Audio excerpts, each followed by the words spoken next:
Docteur Nicole Ochner, bonjour, Boker Tov. Boker Tov. J'espère que vous m'entendez bien.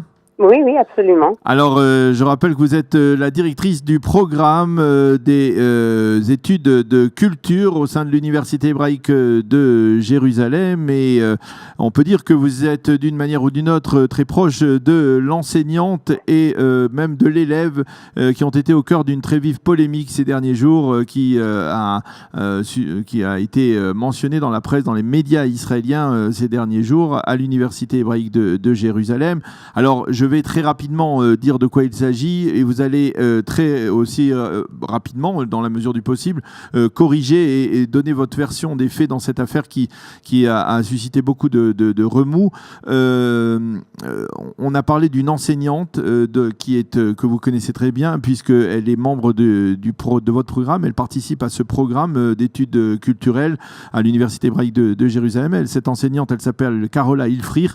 Elle aurait critiqué une étudiante qui a l'habitude de venir à ses cours en uniforme de l'armée israélienne. Elle aurait dit il est clair qu'en venant en uniforme, eh bien, vous risquez de susciter des réactions de la part de certains étudiants. Il y a parmi ces étudiants des étudiants juifs, mais également des étudiants arabes.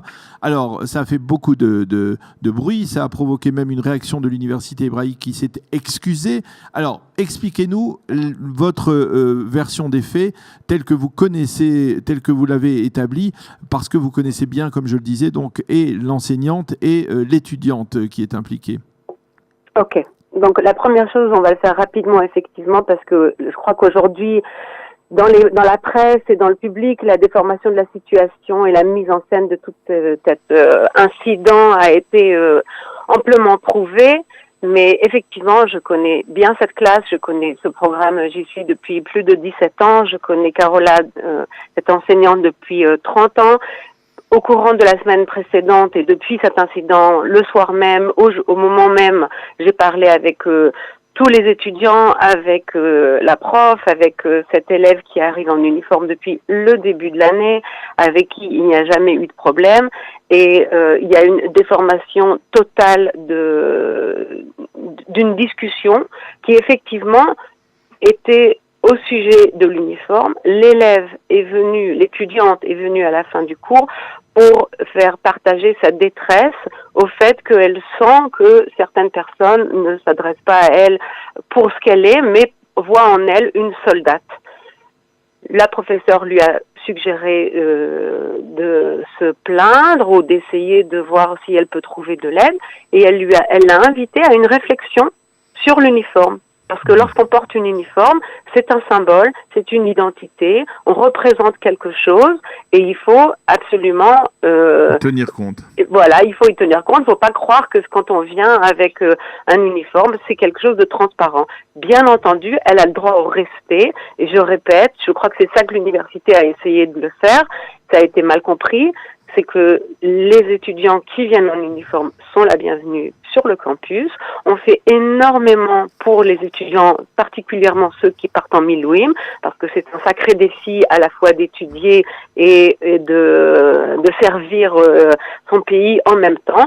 Ça n'a jamais été une cause de problème. Personne ne lui a jamais fait une remarque et cette discussion a été complètement déformée et sortie de son contexte. Alors, elle a été déformée, sortie de son contexte. Quelque part, donc d'une certaine manière, vous réfutez en fait toutes les accusations selon lesquelles, eh bien, cette enseignante aurait mal parlé à cette soldate et aurait d'une certaine manière indirectement critiqué l'armée israélienne. Je les refute totalement. Pour avoir vérifié les faits, pour bien connaître, et cette jeune fille que je connais depuis quelque temps et à laquelle je parle régulièrement depuis l'incident pratiquement tous les jours, c'est une déformation totale. Mais la cause pour laquelle c'est devenu une affaire assez folle, parce que on n'interviewe pas parce qu'il y a une prof qui aurait soi-disant levé le ton ou qui s'était emportée avec une étudiante. Enfin, c'est vraiment pas c'est pas ça qui est soulevé ici. Voilà. Donc ça, je crois que c'est important maintenant, une fois que on a mis au clair que en tout cas de mon point de vue, et je suis prête à faire l'épreuve, une lettre que j'ai écrite où je décris exactement la situation circule, elle est facile à trouver. Je crois que cette affaire est importante parce qu'elle soulève des points très très sensibles. Et les points sensibles sont les suivants, à mon avis. Tout d'abord, les tensions qui existent entre les différents groupes et les différentes populations qui se trouvent sur le campus. Et il y a un petit groupuscule et d'autres qui ne cherchent qu'à attiser la haine. Et là, il faut quand même essayer de comprendre à qui ça profite, cette image complètement déformée de la situation d'une prof qui crie et qui insulte ou qui aurait humilié une soldate. Oui. Par la suite, ce qui est préoccupant dans cette affaire, c'est la facilité avec laquelle on propage des fake news et la naïveté du public qui tombe dans le piège si facilement. Mais il y a aussi la question de l'uniforme, et ça c'est un débat qui maintenant est ouvert, à savoir est-ce qu'on vient ou on vient pas avec un uniforme sur un campus universitaire. Alors cette affaire est intervenue quelque peu après que l'université était déjà ciblée par certains mouvements pour avoir cautionné une militante arabe proche du BDS, etc., qui s'appelait Lara, je ne me rappelle plus exactement son nom, Al-Qassem, etc.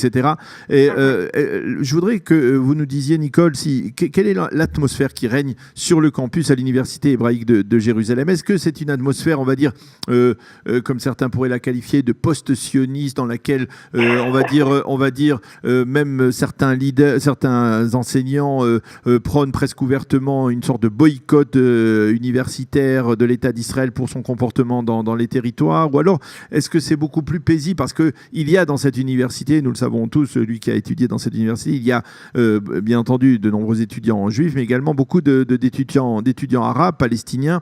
Quelle est l'atmosphère qui règne dans le campus? Alors, je vous remercie pour cette question parce qu'elle est très à propos.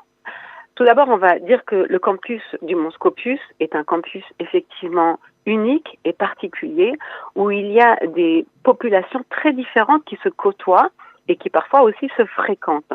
Il y a des ultra-orthodoxes qui sont en nombre croissant.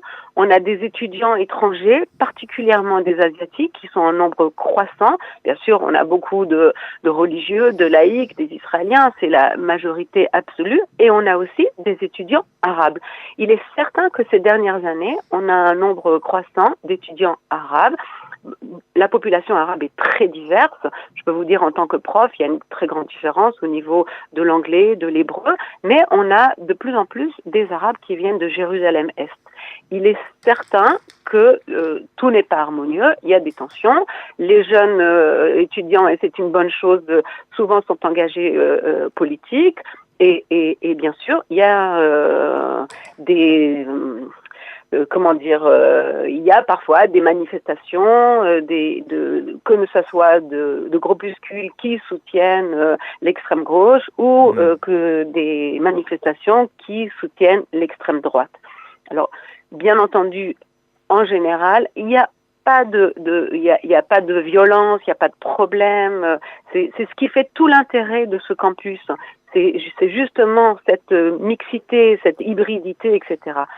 Il y a des étudiants qui cherchent à créer des provocations. Je suis certaine qu'il y en a du côté des étudiants arabes, qu'il y en a du côté des étudiants juifs, et particulièrement ce petit groupuscule qui s'appelle Im Tirtzu, qui ne cherche qu'à attiser la haine et à créer cette image qui est complètement mythique et fausse des profs tous de gauche, tous post-sionistes, et qui attaquent l'État d'Israël. Il n'y a rien de plus faux. Il est certain que vous allez pouvoir trouver un prof ou deux ou davantage qui ont des positions politiques d'extrême gauche, mais c'est vraiment l'exception qui ne confirme pas la règle.